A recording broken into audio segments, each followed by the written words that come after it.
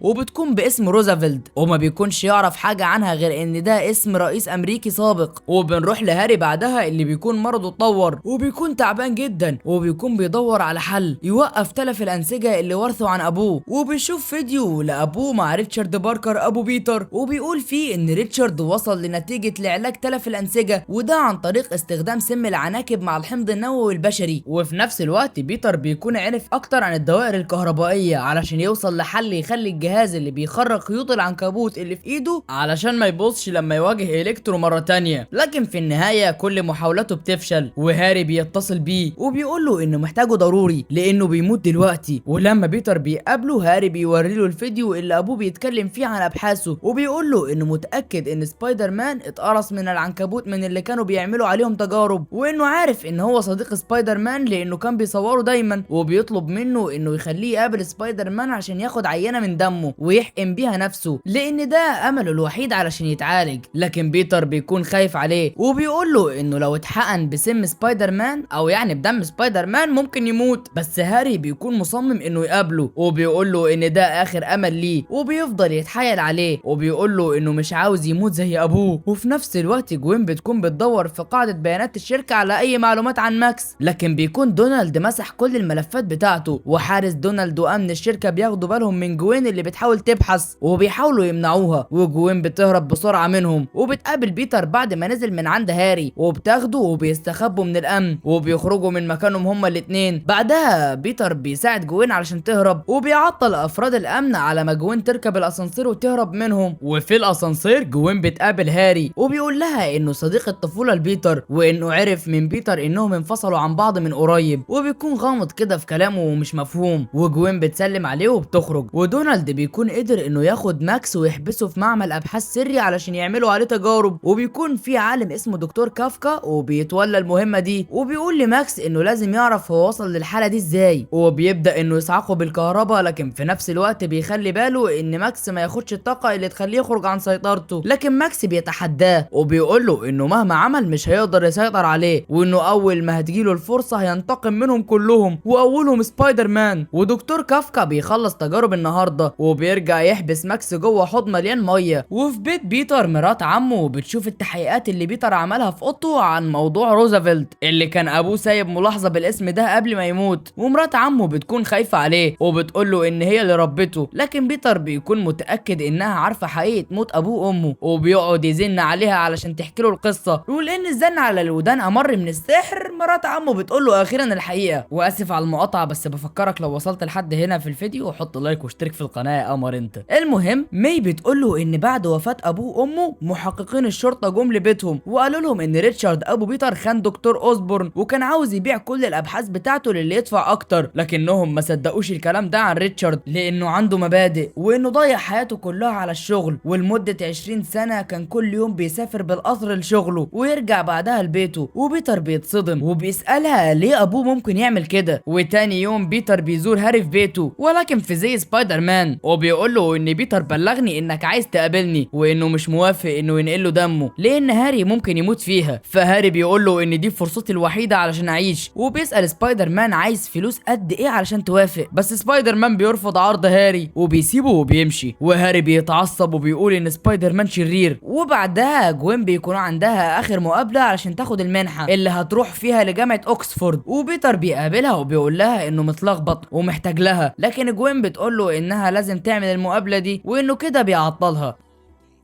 وبيرجع بيتر لبيته وبيكون محبط جدا لانه مش عارف كمان حقيقة موت ابوه، وبيرمي شنطة ابوه وهو متعصب، وبيقع من الشنطة عملات معدنية كتير كان ابوه مخبيها جوه آلة حاسبة. وبيعرف بيتر ان العملات دي خاصة بمحطة اطارات قديمة وبتكون سرية جدا واسمها محطة روزفلت. وبيفتكر كلام مرات عمه ان ابوه كان بيركب القطر ده كل يوم علشان يروح لشغله، وبيعرف ان المحطة دي كانت معمولة مخصوص علشان تنقل رئيس امريكا السابق اللي بيكون اسمه فرانك روزفلت، وبتكون معمولة بشكل سري جوه المدينة. وفي نفس الوقت هاري بيكون حزين ومحبط وبيكون قاعد في الشركة وبتشوفه فيليشيا السكرتيرة بتاعته وهو زعلان، وبتعرف منه ان هو محتاج لسم العناكب اللي كانوا بيعملوا عليها تجارب علشان يعيش، وبتقول له ان مش كل العينات اتدمرت وانها عارفة ان دونالد مخبي عينات من سم العناكب في مكان سري في الشركة في قسم المشاريع الخاصة. وبيدخل هاري من على الكمبيوتر بتاعه على قسم المشاريع الخاصة وبيشوف كل ملفات ماكس والتجارب اللي اللي بيعملوها عليه بدون علمه، وبيعرف ان دونالد بيزور كل موافقات هاري على المشاريع دي كمان. وفجأة بيدخل دونالد ومعاه الامن وبيقول لهاري انه مطرود من الشركة بعد ما بيتهموا ان هو المسؤول عن موت ماكس. وهاري بيتعصب جدا وبيقول له انت اللي عملت كده، لكن دونالد بيكون ملفق كل الادلة ضده، وما بيقدرش هاري انه يعمل حاجة غير انه يسيب الشركة ويمشي. وفي نفس الوقت بيتر بيقدر يوصل لمحطة قطارات روزفلت السرية، وبيحطوا عملة من بتوع ابوه في مكنة المرور اللي في المحطة، وبيتفاجئ بعدها بعربية قطر بتخرج من تحت الارض. والعربية دي بتكون معمل ابحاث سري لابوه ريتشارد باركر، وهي دي اللي ريتشارد بعت ابحاثه للكمبيوتر اللي موجود فيها قبل موته. وبيدخل بيتر وبيشوف الابحاث اللي ابوه سابها، وكمان بيكون سايب فيديو بيقول فيه ان دكتور اوسبورن خانه، وانه اتفق انه يبيع الابحاث بتاعته علشان يستغلوها لاغراض حربيه، لانهم كانوا عاوزين يعملوا بيها اسلحه بيولوجيه. وان الاهم من ده كله ان الحمض النووي اللي اتعمل به التجربه دي يبقى من دم ريتشارد نفسه، ومن غيره دكتور اوسبورن ما بيقدرش يكمل المشروع. ولما ريتشارد باركر رفض، لفق له تهمه ان هو عاوز يبيع الابحاث. وفي نفس الوقت هاري بيكون في قسم المشاريع الخاصه، وبيضرب افراد الامن وبيدخل علشان يقابل ماكس، وبيوصل فعلا لمكان ماكس وبيفصل عنه الاجهزه وبيعرفه بنفسه، وبيقول له ان انا هاري ابن الدكتور اوسبورن، وبيقول له انه هيعمل معاه اتفاق، وهو انه هيحرره دلوقتي مقابل ان ماكس يساعده في انه يسترد شركته من تاني. وبعدها هاري بيساعد ماكس في انه يدمر سبايدر مان علشان ينتقموا منه هما الاتنين. وفي نفس الوقت حراس الامن بيكونوا بيتحركوا علشان يقبضوا على هاري، وهاري بيترجى ماكس انه يوافق على العرض. وعلى اخر لحظه هاري بيحرر ماكس وبيشحنه بالطاقه، والحراس بيقبضوا بعدها على هاري وبيضربوه، لكن ماكس ساعتها بيختفي. وفجاه بيصعق كل الحراس بتوع الامن ومعاهم دكتور كافكا كمان، وبيبدا انه يظهر من تاني بعد ما بيكون حرر هاري،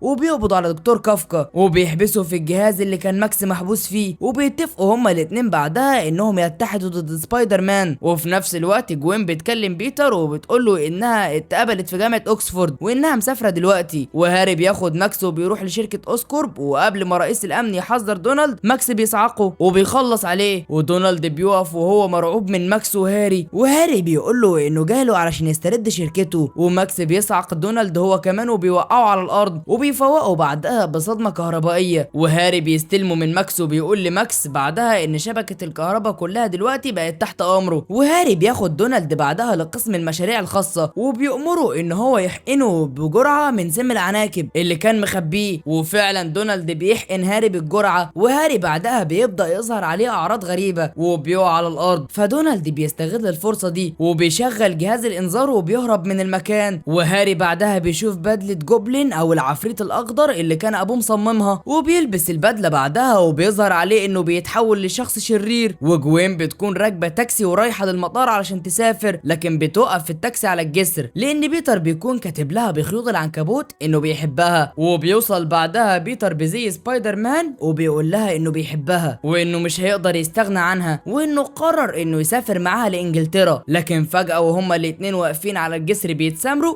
الكترو بيفصل الكهرباء عن المدينه كلها وبيبدا انه يسحب الطاقه جوه جسمه، وطبعا قوته بتزيد جدا. وبيتر وجوين بيعرفوا بعدها ان ماكس هو اللي بيعمل كده، وبيتر بيقول لها المشكله ان ماكس بيكهرب شبكه العنكبوت بتاعته لما بيهاجمه وبيبوظها. فجوين بتقترح عليه يستخدم المغناطيس في جهاز الخيوط بتاعه علشان ما يتاثرش بالكهرباء. والمشكله ان المطارات كلها بتتعطل وطيارات الركاب بتكون كلها طايره في السماء من غير اي تواصل مع المطار. وبيتر وجوين بيطلبوا من شرطي في الشارع انه يزودهم باسلاك وبطاريه العربيه، وفعلا بتنجح. بس بيتر بيرفض ان جوين تساعده علشان ما تتاذيش، وبيربطها في العربيه وبيطير علشان يواجه الكترو اللي بيكون ساعتها بيدمر المدينه بشحنات الكهرباء اللي في جسمه. وسبايدر مان بيوصل لمكانه وبيفضل يطير وراه علشان يحاول انه يمسكه. وفي نفس الوقت الطيارات بتكون هتخبط في بعضها في السماء لان برج المراقبه على الارض بيكون متعطل. وسبايدر مان بيلاقي الكترو وصل لشبكه الكهرباء اللي صممها، وبيقول لسبايدر مان انه هيسيطر على الشبكه لانها ملكه. وسبايدر مان بيكسر ماسوره ميه وبيحاول انه يغرقه، لكن الكترو بيهرب من الميه وبيهاجم سبايدر مان من تاني، وبيبداوا هما الاتنين انهم يشتبكوا مع بعض. والكترو بيحاول انه يصعق سبايدر مان اللي بيمسك الكترو بعدها بالخيوط بتاعته، وساعتها الكترو بيحاول انه يكهرب الخيوط كالعاده، لكن اقتراح جوين بينجح وجهاز الخيوط مش بيتدمر. وسبايدر مان بيوقع الكترو على الارض، وبيبدا الكترو بعدها انه يتنقل زي البرق بين ابراج محطه الكهرباء، وفي الاخر بيقدر انه يصعق سبايدر مان وبيكتفوا بشحنات الكهرباء، لكن جوين بتكون قدرت انها تفك ايديها من خيوط سبايدر مان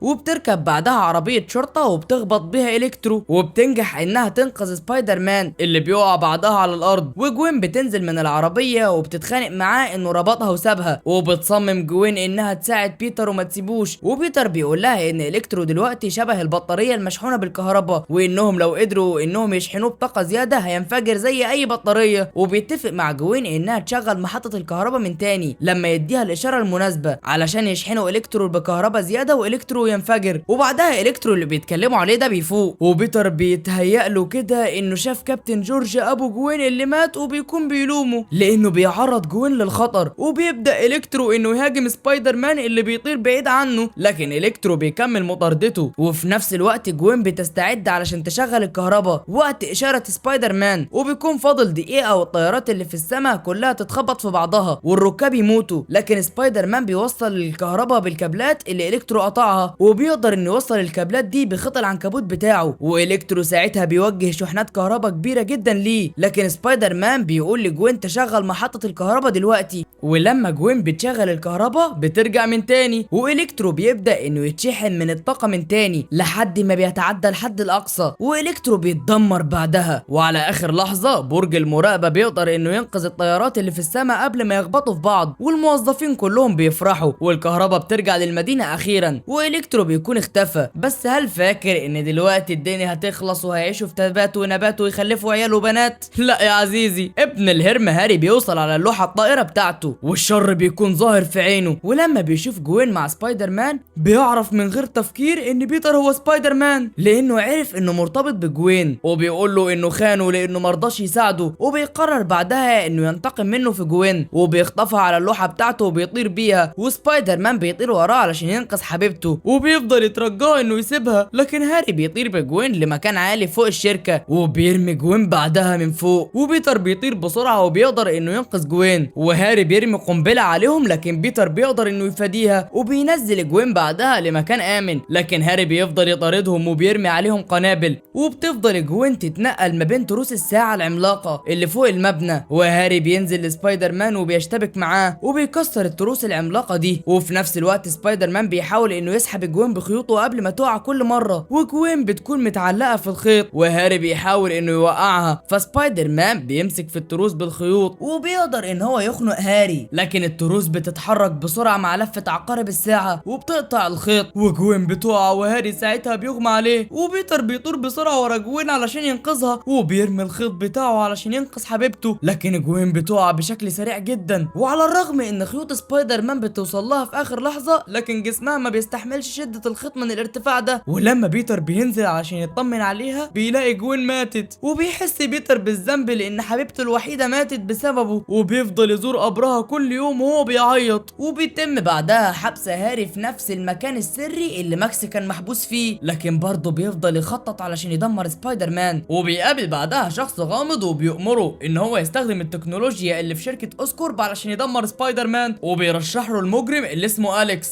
اللي كان بيسرق عربية الشركة في البداية، وده علشان يستخدموه في تدمير المدينة. وسبايدر مان او بيتر يعني بيكون مكتئب بعد موت جوين وما بيقومش بدوره في حماية المدينة، وسايب المجرمين ماشيين في المدينة سداح مداح. لكن بعدها بيشغل خطاب جوين في حفلة التخرج وبيسمعه لأول مرة، وبيقرر بعدها انه يرجع يقوم بدوره في حماية المدينة، وبتكون اول مهمة ليه انه ينقذ الناس من أليكس اللي بيكون هاري زوده ببدلة خارقة تشبه وحيد القرن. وأليكس بينزل تدمير وتكسير في المدينة ومحدش بيكون قادر يوقفه من قوات الشرطة، وبيقرر طفل صغير انه يقوم بدور سبايدر مان ويواجه وحيد القرن، لكن بيوصل ساعتها سبايدر مان الاصلي وبيبعد الطفل الصغير عن أليكس، وبيرجع سبايدر مان لدوره اخيرا وبيواجه أليكس وبيقوم بدوره في حماية المدينة. ولحد هنا بنوصل لنهاية ثنائية اميزنج سبايدر مان. ولو وصلت لحد هنا بفكرك تنزل بس تحط لايك لانك نسيت. وبس كان معاك مندو، صلى على النبي والسلام.